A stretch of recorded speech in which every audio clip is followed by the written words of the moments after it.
मैं पूरे एतमाद से चलता हुआ क्लब में दाखिल हुआ। वहाँ हर तरफ मानूस माहौल था, ताहम पिछली बार के मुकाबले में मेहमानों की तादाद कम थी। मैंने पहले बैरूनी हॉल का जायजा लिया, फिर सीधा बार वाले निस्बतन छोटे हॉल में पहुंच गया जहां मेरी सुरंजन दास से पहली मुलाकात हुई थी। ताहम वहां बराजमान तमाम मेहमानों का जायजा लेने के बावजूद मुझे सुरंजन दास कहीं दिखाई न दिया।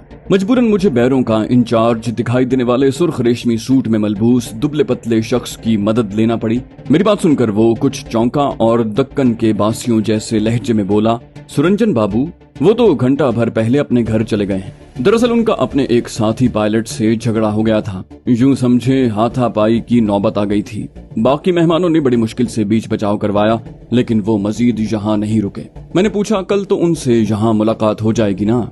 उसने पुरजोश लहजे में कहा, हाँ हाँ जरूर। सुरंजन बाबू तो रोज रात गए तक यहीं होते हैं। अब भी वो अपने गुस्से पर काबू पाने के लिए घर चले गए हैं। दरअसल वो वैसे तो मिजाज के काफी ठंडे और हंसमुख हैं, लेकिन अपनी तौहीन उनसे बिल्कुल बर्दाश्त नहीं होती और वो ज्यादती करने वाले शख्स का गला घोंटने पर तुल जाते हैं। फिर उसने कुछ चौंक कर पूछा, आपको शायद पहले भी एक बार मैंने यहाँ देखा है। मिस्टर कर्ट थे आपके साथ? सुरंजन बाबू से कोई खास काम से मिलना चाहते हैं आप? मैंने हाँ में गर्दन हिलाई। कहा, वो मुझे जानते हैं। पिछली बार क्लब में खासी तफसीली मुलाकात हुई थी। आज मुझे मिश्रा जी ने एक अहम मामले में सुरंजन से मुलाकात करने की हिदायत की है। आज बात हो जाती तो बहुत अच्छा होता। उसने कुछ सोचकर कहा, आप चाहें तो सुरंजन के क्वार्टर जाकर उनसे मिल सकते हैं। वो तन्हा ही रहता है। अगर आप चाहें तो मैं आपको उनका पता समझा सकता हूँ। मैंने पुरजोश लहजे में कहा, इससे अच्छी और क्या बात हो सकती है? उसके घर में तो ज्यादा सुकून से बात हो सकेगी। इस पर उसने मुझे सुरंजन दास की रिहाइश गाह तक का रास्ता अच्छी तरह समझा दिया। वहाँ तक लगभग 1 मील फासला रहा होगा। रास्ता भी कोई इतना पेचीदा नहीं था। मैंने रुखसत होने से पहले नाम पूछा और मुसाफा करके वहाँ से निकल आया। कॉलोनी का वो गोशा शायद सिर्फ पायलट अफसरान के लिए मखसूस था। क्वार्टरों में कमरों की तादाद तो शायद 2 ही थी, लेकिन खासे कुशादा और साफ सुथरे थे। हर क्वार्टर के साथ एक छोटा बागीचा सामने और शायद वैसा ही बागीचा अकब में था। सब क्वार्टरों की शक्ल एक जैसी थी और रोशनी खासी नाकाफी थी। मुझे गलियों के 2 चक्कर लगाने पड़े, तब कहीं एतमाद से एक क्वार्टर के सामने मोटरसाइकिल रोक दी। इंजन बंद करते ही फजा में सुकून की चादर फैल गई। मैं नपे-तुले कदमों से क्वार्टर के दरवाजे की तरफ बढ़ा। मैंने दबाव डाला तो दरवाजा अंदर की तरफ खुलता चला गया। अंदर की बत्तियां रोशन थी। मैंने जूं ही राहदारी में कदम रखा, अंदर से सुरंजन दास की पुकार सुनाई दी। कौन? मैं यहाँ हूँ। मैं उसकी आवाज से रहनुमाई हासिल करते हुए आगे बढ़ा और ख्वाबगाह के तौर पर इस्तेमाल होने वाले कमरे के दरवाजे पर पहुँच गया। मैंने देखा कि पाजामे और टी शर्ट में मलबूस सुरंजन दास अपने बिस्तर पर पांव लटकाए बैठा है। उसने एक मेज मसहरी के पास बिछा रखी थी जिस पर शराब और सोडे की बोतल सजी हुई थी। सुरंजन के हाथ में मौजूद जाम निस्फ भरा हुआ था। मैंने उसे देखते ही दोस्ताना लहजे में हाथ लगाई। कहा, राम राम सुरंजन भाई, कैसे मिजाज हैं? मैं आपसे मिलने क्लब गया और आप यहाँ घर में तन्हा महफिल जमाए बैठे हैं। वो मेरी तरफ से अचानक यलगार पर भौंचंका सा रह गया। ताहम मुझे पहचानने में उसे ज्यादा देर न लगी। उसके साथ उसके चेहरे से तनाव के आसार खत्म हो गए। बोला, आप रोहित शेखर है ना? मिस्टर कर्ट के साथ क्लब में मिले थे। फिर उसने हैरत आमेज लहजे में पूछा, लेकिन आप यहाँ कैसे? सब ठीक तो है ना? मैंने मुस्कुराते हुए अपनायत भरे लहजे में कहा, हाँ हाँ सब ठीक है सुरंजन भैया।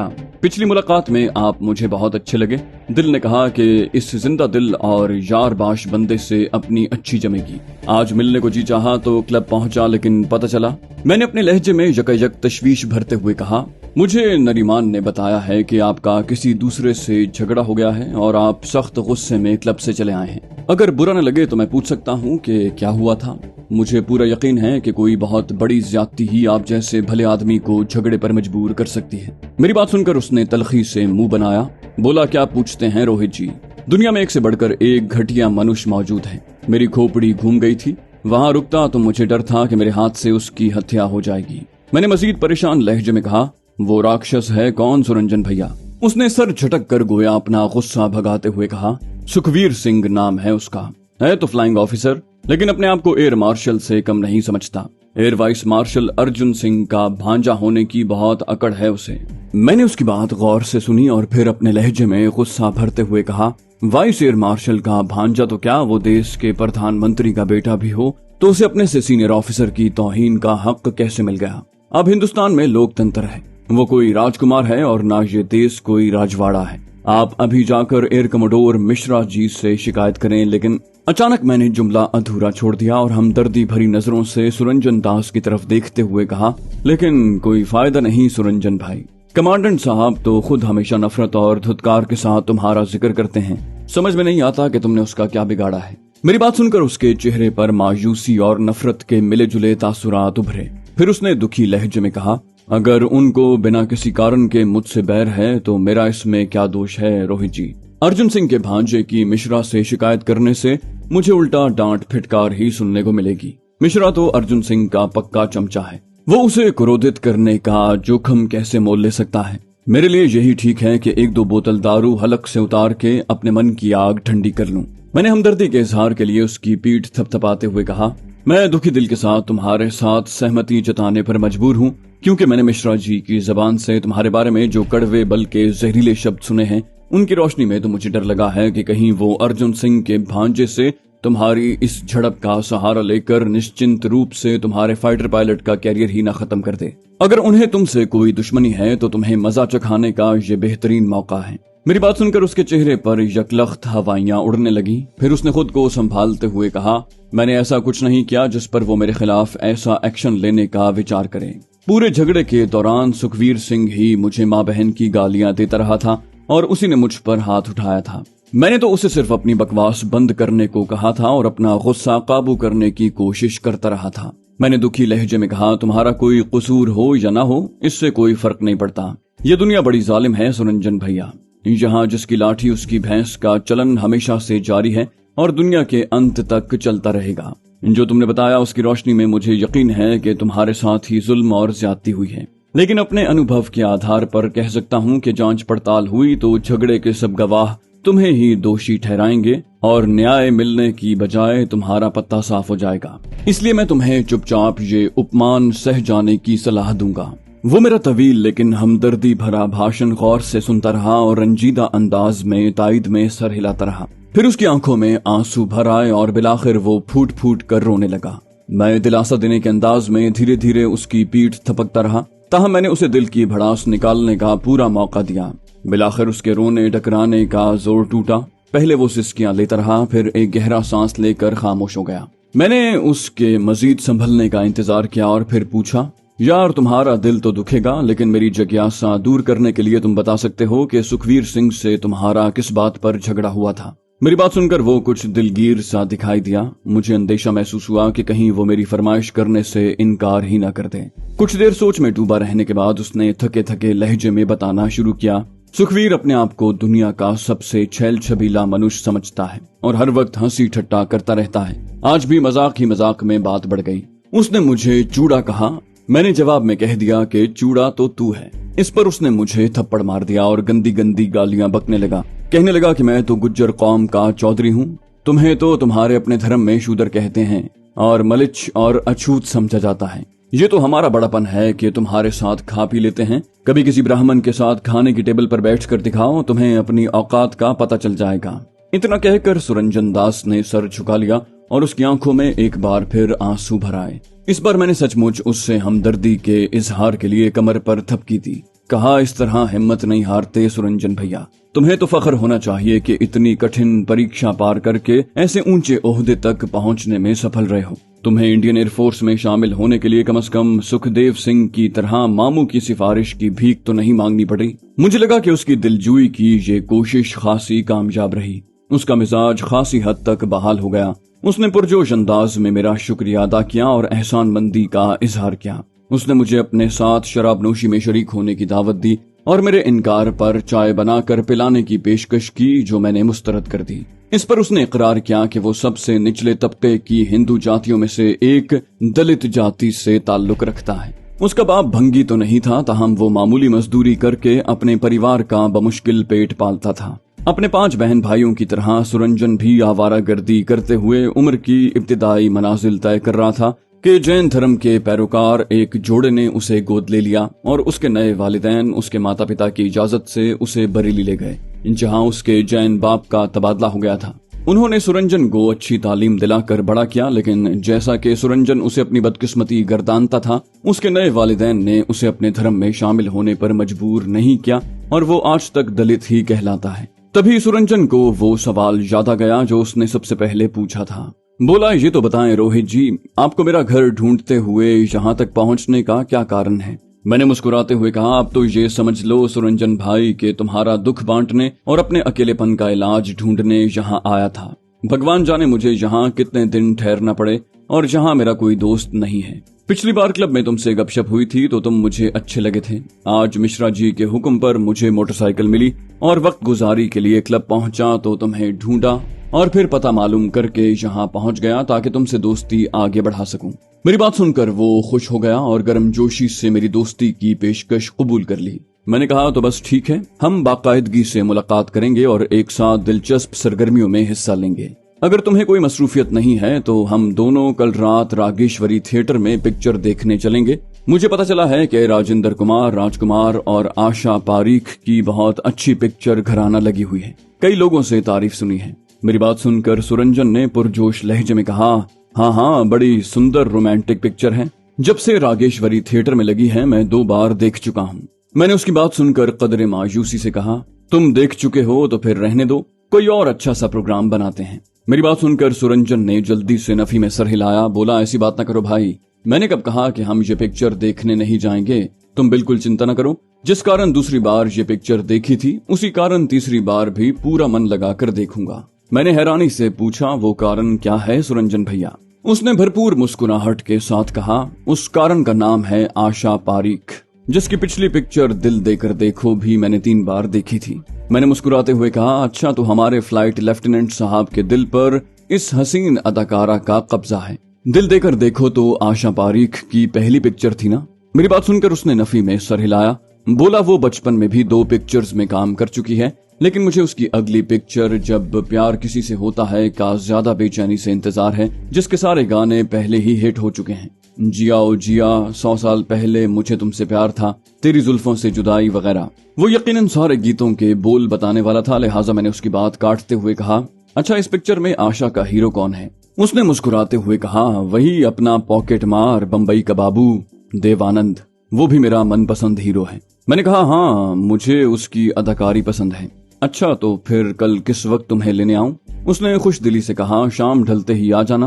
पहले मेरी पसंद के रेस्टोरेंट से खाना खाएंगे, फिर आशा से मिलने रागेश्वरी थिएटर चलेंगे। मैंने उसकी तजवीज से इत्तेफाक किया।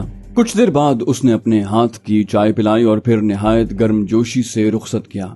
मैं वापस अपने ठिकाने की तरफ रवाना हुआ तो मौसम निहायत खुशगवार था। फजा में मीठी मीठी ठंडक छाई हुई थी। मैंने अपनी रफ्तार कम रखी और सुकून से अपने ठिकाने पर पहुंच गया। मोटरसाइकिल को पार्किंग में खड़ी करके मैं कमांडेंट हाउस के पहलू वाले दरवाजे से अपने कमरे में पहुंचा और मिर्जा इस्माइल की किताब लेकर लेट गया। मैंने अभी चंद सफ़हात ही पढ़े थे कि अंदरूनी दरवाजे पर हल्की सी दस्तक हुई। मैं चौंका और फिर आवाज लगाई, कौन? दरवाजा खुला है, अंदर आ जाएं। दरवाजा धीरे से खुला और एक पिर्च में बड़ा सा कप सजाए सखोंती कमरे में दाखिल हुई। मैंने दीवार गिर घड़ी पर नजर डाली। रात के 11 बजने वाले थे। इतनी रात को उसे वहां देखकर मैं चौंका। मुझे खदशा महसूस हुआ कि वो वसूल शुदा 60 रुपए नकद का अमली शुक्रिया अदा करने आई है। उसके चेहरे पर लगा सुर्खी पाउडर और शोख नीले रंग का लिबास भी कुछ ऐसी ही कहानी सुना रहा था। मैंने चौकन्ना होकर भोला बनते हुए कहा, तुम इस वक्त यहाँ कैसे सकूंती? सब ठीक तो है? वो एक खास अदा से मुस्कुराई, बोली, सब ठीक है रोहित जी। मैं सोने के लिए जा रही थी कि रसोई की खिड़की से आपकी फटफटी की आवाज सुनी। मैंने सोचा क्या पता आपका सोने से पहले कॉफी पीने का मन कर रहा हो, इसलिए ताज़ा कॉफी फेंट कर ले आई। मैंने मानी खेज लहजे में उसे कहना चाहा कि कॉफी पिलाने के लिए इतना बन ठन कर आने की क्या जरूरत थी, लेकिन इस सूरत में गुफ्तगू उसी रुख पर आगे बढ़ जाती जिधर पेशकदमी की नीयत से गालिबन वो यहाँ आई थी। उसके इरादों से कता नजर मैं खुद भी अगली सुबह उससे अपने मतलब के मौजू पर उससे बात करना चाहता था। मैंने सोचा कि अभी मौका मिल गया है तो अच्छा ही है। मैंने उसके बनाव सिंगार और बेबाक अदाओं को नजरअंदाज करते हुए उसे दूसरे बिस्तर पर बैठने का इशारा किया और कुरेदने वाले मानी खेज लहजे में पूछा, बाकी बातें बाद में, पहले ये बताओ सकूंती कि मिश्रा जी वाली ड्यूटी कैसी रही? उसे शायद वक्ती तौर पर याद ही नहीं रहा कि वो गुज़श्ता रोज मुझे अपने प्रोग्राम से आगाह कर चुकी है, लिहाजा मेरी बात सुनकर वो गड़बड़ा गई। अब ड्यूटी? फिर उसे सब कुछ याद आ गया और उसने मुस्कुराते हुए अजब ढिठाई भरे लहजे में कहा, सब ठीक रहा रोहित जी। मिश्रा जी की फरमाइश मैं कैसे टाल सकती हूँ जी। उनकी कृपा से तो मेरी सब जरूरतें पूरी होती हैं। आप तो कुछ दिनों के लिए यहाँ मेहमान बनकर ठहरे हुए हैं। मैंने मुस्कुराते हुए कहा, तो मैंने कब तुम पर पाबंदी लगाई है सुखुंती? मुझे तो इससे भी दिलचस्पी नहीं है कि आज की मुशक्कत के तुम्हें कितने दाम मिले हैं। जो जितना काम करता है उसे उसकी मजदूरी मिलनी ही चाहिए। लेकिन मेरा अंदाजा है कि तुम अब सरलता से अपनी पसंद के सोने के गहने खरीद लोगी। मेरी बात सुनकर उसने यकलख्त एहसानमंदी का लहजा इख्तियार करते हुए कहा, मिश्रा से तो 10-20 से ज्यादा क्या मिलना है रोहित जी, परंतु आपकी कृपा से मैं कल अपनी पसंद के सूरन गहने खरीद लाऊंगी। मैंने कहा, वैसे मैंने अनुमान लगाया है कि तुम सौदे की बहुत खरी हो। कल मुझसे वसूली की और आज मेरा बदला चुकाने आ गई हो। मेरी बात सुनकर वो बेशर्मी से मुस्कुराई, बोली, आप ठीक समझे रोहित जी। इतनी समझ तो है मुझे कि कभी कोई मनुष्य बिना किसी लोभ के 1 पैसा भी खर्च नहीं करता, और मैं ये जानती हूँ कि मैं आपके किस काम आ सकती हूँ। जब उधार चुकाना इतना आसान हो तो अपने ऊपर बोझ रखने की क्या जरूरत है? मैंने गौर से उसकी आंखों में देखा और फिर मानी खेज लहजे में कहा, तुम ठीक समझी हो सुखुंती। वाकई मैंने अपनी एक गरज पूरी करने के लिए ही इतनी बड़ी रकम तुम्हारे हवाले की है। इससे पहले कि मैं मजीद कुछ कहता, सुखुंती ने जल्दी से कहा, तो समय क्यों बर्बाद कर रहे हो? इससे पहले कि वो कोई बेहुदा बात या हरकत करती, मैंने सख्त लहजे में उसकी बात काट दी। कहा, तुमने गलत अंदाजा लगाया है सुखुंती। मुझे तुम्हारी कुर्बत हासिल करने से कोई दिलचस्पी नहीं। तुम्हें एक और तरह से अपनी खर्च की हुई रकम चुकानी है। अगर तुम मुझसे ताउन करती रहोगी तो मैं तुम्हें उसी तरह रकम देता रहूंगा। मेरी बात सुनकर वो अचानक परेशान सी हो गई। उसने घबराए हुए लहजे में कहा, मुझे डर लग रहा है रोहित जी। आप मुझसे क्या काम लेना चाहते हैं? कोई खतरे वाली बात तो नहीं है? मैंने कहा, नहीं, अगर देखभाल कर काम करोगी तो कोई खतरा नहीं। मुझे यकीन है तुम जैसी समझदार महिला के लिए ये कोई मुश्किल काम नहीं। बोली, कैसा काम रोहित बाबू, जरा खुले तौर पर बताओ, मुझे तो हौल आ रहा है। मैंने गौर से उसे देखा और फिर जेब से 10-10 रुपए के 4 नोट निकालकर उसकी तरफ बढ़ाते हुए कहा, लो, पूरे 100 रुपया तुम्हारा हुआ। मुझे आशा है कि अब तुम्हारा खौफ कम हो गया होगा। उसने इश्तियाक भरे अंदाज में नोट उचकते हुए कहा, आप जल्दी से बता दें मुझे क्या करना है। भगवान के लिए मेरी और परीक्षा न लें। मैंने गौर से उसकी आंखों में देखते हुए कहा, ये बताओ, तुम जब चाहे मिश्रा और सरस्वती के बेडरूम में जा सकती हो ना? मेरा मतलब है तुम पर कोई रोक टोक तो नहीं है। मैंने देखा उसकी आंखें कुछ फैल गई हैं, जैसे वो खौफजदा हो। फिर उसने मसनूई बहादुरी लहजे में भरते हुए कहा, हाँ रोहित बाबू, वहाँ की सफाई, पानी रखना, बिस्तर ठीक करना, स्नान घर की देखभाल सब मैं ही करती हूँ। मुझ पर भला क्या रोक टोक हो सकती है? मैंने कहा, बस तो फिर ठीक है। तुम्हें हर रोज मुनासिब मौका देखकर मेरा काम करना है। काम बिल्कुल आसान है। मैं यकीन दिलाता हूँ कि अगर देखभाल कर काम करोगी तो तुम्हें कोई खतरा लाहक नहीं होगा। मेरी बात सुनकर वो बाकायदा परेशान हो गई। मैंने देखा उसके दीदे हल्कों में फैल गए हैं। उसने लर्जिश भरे लहजे में कहा, भगवान के वास्ते जल्दी से बता दो रोहित बाबू, मेरा दम उखड़ रहा है। मैंने बिला ताखीर मजबूत लहजे में कहा, तुम्हें मौका देखकर वो तमाम फाइलें उठाकर मेरे कमरे में लानी हैं जो मिश्रा जी हर रोज अपने दफ्तर से साथ लेकर आते हैं। इन 100 रुपयों के अलावा भी हर मर्तबा तुम्हें पूरे 10 रुपए दूंगा। मेरी बात सुनकर उसका चेहरा यकलख्त सफेद पड़ गया। वो काफी देर तक फटी फटी आंखों से मुझे देखती रही। बिलाखिर उसने कांपते हुए लहजे में कहा, ये आप क्या कह रहे हैं रोहित बाबू? ये कैसे हो सकता है? फिर यकलख्त उसके चेहरे पर पुख्ता अज़्म छा गया और उसने फैसला कुन लहजे में कहा, मैं नहीं जानती कि तुम कौन हो और मुझे ऐसा करने के लिए क्यों कह रहे हो, परंतु मेरी बात कान खोल कर सुन लो। मुझे तुम्हारी राशि नहीं चाहिए। तुम अपना 100 रुपया वापस ले लो। मैं किसी भी कीमत पर ये सब नहीं कर सकती। मैंने कुछ कहने से पहले सुखुंती का चेहरा गौर से देखा। उसके लहजे में बला की मजबूती और आंखों में पुख्ता अज़्म दिखाई दिया।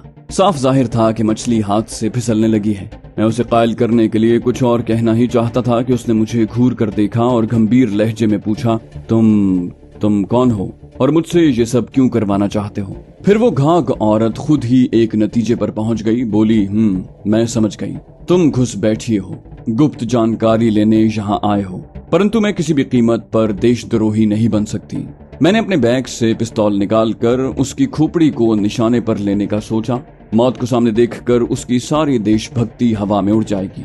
लेकिन फिर मुझे इतराक हुआ कि अगर उसने हथियार के सामने भी झुकने से इनकार कर दिया तो मेरे पास उसे ठिकाने लगाने के सिवा कोई रास्ता नहीं बचेगा। इस इंतहाई इक़दाम से पहले भी तो मेरे पास कुछ हरबे बाकी हैं। वैसे भी मुझे अंदाजा था कि ज़बानी कलामी अपनी बहादुरी जताने के बावजूद मक्कार औरत दिल ही दिल में जरूर दहशतज़दा होगी और मेरी तरफ से ऐसे ही किसी खौफनाक बल्कि खतरनाक रद्द-ए-अमल की तवक्को कर रही होगी। लिहाजा मैंने पिस्तौल सौंतने या डराने धमकाने की बजाय एक बुलंद आहंग कहका लगाया और फिर काफी देर तक हंसता चला गया। अपनी तवक्को के बिल्कुल बरक्स रद्द-ए-अमल सामने आने पर उसे शदीद आसाबी झटका पहुंचा और वो हवन्नकों की तरह मेरा मुंह देखने लगी। मैंने हंसी रोकते हुए उसकी तरफ देखा। कहा, बहुत खूब सुकुंदी, मुझे खुशी है कि तुम मेरे अंदाजे से ज्यादा बहादुर और देशभक्त निकली हो, लेकिन मेरी बात मानने के सिवा तुम्हारे पास कोई रास्ता नहीं है। और ये ख्याल दिल से निकाल दो कि तुम्हें अपनी मर्जी की राह पर चलाने के लिए मैं तमंचा दिखाऊंगा या मारपीट करूंगा। मुझे पता है कि मैंने जोर जबरदस्ती की तो तुम शायद उस वक्त तक तो मेरी बात मान लोगी, लेकिन बाद में मौका मिलते ही मिश्रा के सामने मेरा पोल खोल दोगी और मेरी जमाई हुई शतरंज की बाजी खराब हो जाएगी। मैंने तवक्कुफ करके उसके चेहरे के तासुरात का एक बार फिर बगौर जायजा लिया। वो शदीद हैरत और तशवीश आमेज तजस्सुस का शिकार दिखाई दी। इससे पहले कि वो कुछ कहती मैंने अपनी बात आगे बढ़ाई। कहा, मेरी बात गौर से सुनो सकूंती, तुम चाहो या ना चाहो, मुझसे रुपया लो या ना लो, तुम्हें मेरे इशारे पर चलना पड़ेगा। तुम्हारे पास इसके सिवा कोई रास्ता नहीं। शकुंती ऐसी हैरानो परेशान नजरों से मुझे देख रही थी जैसे वो मेरी बातें समझ नहीं पा रही है। मैंने उसकी हालत से लुत्फानंदोज होते हुए अपनी बात जारी रखी। कहा, इससे पहले कि मैं कुछ और कहूँ, मैं तुमसे एक बात पूछना चाहता हूँ। तुम काफी समझदार महिला हो, भेजे पर जोर डालकर जवाब देना। मेरी बात सुनकर वो पहले तो चौंकी, फिर मरे मरे से लहजे में बोली, पूछो क्या पूछना चाहते हो। मैंने कहा, मैं अचानक कमांडेंट हाउस का खास मेहमान बनकर इस तरह आन टपका कि मिश्रा भी मेरे यहाँ लंबे समय तक ठहरने पर कोई एतराज नहीं कर सका। क्या तुम्हें ये अचंभे वाली बात नहीं लगी? शकुंती ने मेरी बात गौर से सुनी, फिर उसके चेहरे पर हैरत के आसार नुमाया होते दिखाई दिए। कदरे तवक्कुफ के बाद उसने ताज्जुब भरे लहजे में कहा, ये बात तो मेरी समझ में भी नहीं आई। पहले मैं समझी थी मिश्रा से कोई पुराना याराना है तुम्हारा। मैंने नफी में सर हिलाया। कहा, वो मुझे इनकार कर ही नहीं सकता, क्योंकि उस पर ऐसी शख्सियत की तरफ से दबाव था जिसके एक इशारे पर मिश्रा की नौकरी ठिकाने लग सकती है। अब ये सोचो कि अगर मैं वाकई घुस बैठिया हूँ तो देश के उस महान व्यक्ति ने मुझे यहाँ जबरदस्ती का मेहमान क्यों बनवाया? क्या वो भी, जैसा कि तुम मुझे समझती हो, कोई देशद्रोही है और मेरे जरिए धरती माता के खुफिया राज चोरी करवाना चाहती है? मेरी बातों ने शकुंती को बुरी तरह परेशान कर दिया। मेरी बातों में दखल अंदाजी या मेरे सवाल का जवाब देने की बजाय उसने उलझन भरी नजरों से मेरी तरफ देखने पर इक्तिफा किया। उसे खामोश पाकर मैंने बात आगे बढ़ाई। कहा, मैं तुम्हें हकीकत बताए बगैर भी अपना काम करने पर मजबूर कर सकता था, लेकिन तुमने भारी धन का लालच ठुकराकर अपने देशभक्त होने का सबूत दिया है, इसलिए मैं तुम्हें अपने राज में शरीक करने का हकदार समझता हूँ। मेरी तवक्को के ऐन मुताबिक इस पुरस्कार तमहीद ने शकुंती को मजीद परेशान कर दिया था, लिहाजा मैंने मुस्कुराते हुए उसकी हिम्मत बंधाई। कहा, घबराने की जरूरत नहीं है शकुंती, तुम्हें मुझसे कोई खतरा नहीं है, बल्कि अब तुम मेरी टीम में शामिल हो चुकी हो और तुम्हारी सबसे बड़ी खुशी की बात यह है कि मैं तुमसे ये 100 रुपया वापस नहीं लूंगा और वादे के मुताबिक हर बार काम पूरा करने पर तुम्हें 10 रुपए भी मिलेंगे। फर्क सिर्फ ये है कि तुम अब किसी घुसपैठिए के हुक्म पर नहीं, बल्कि इंडियन सीक्रेट सर्विस के एक आला अफसर की हिदायत पर ये काम करोगी। मेरा आखिरी जुमला उसके आसाब पर बिजली बनकर गिरा।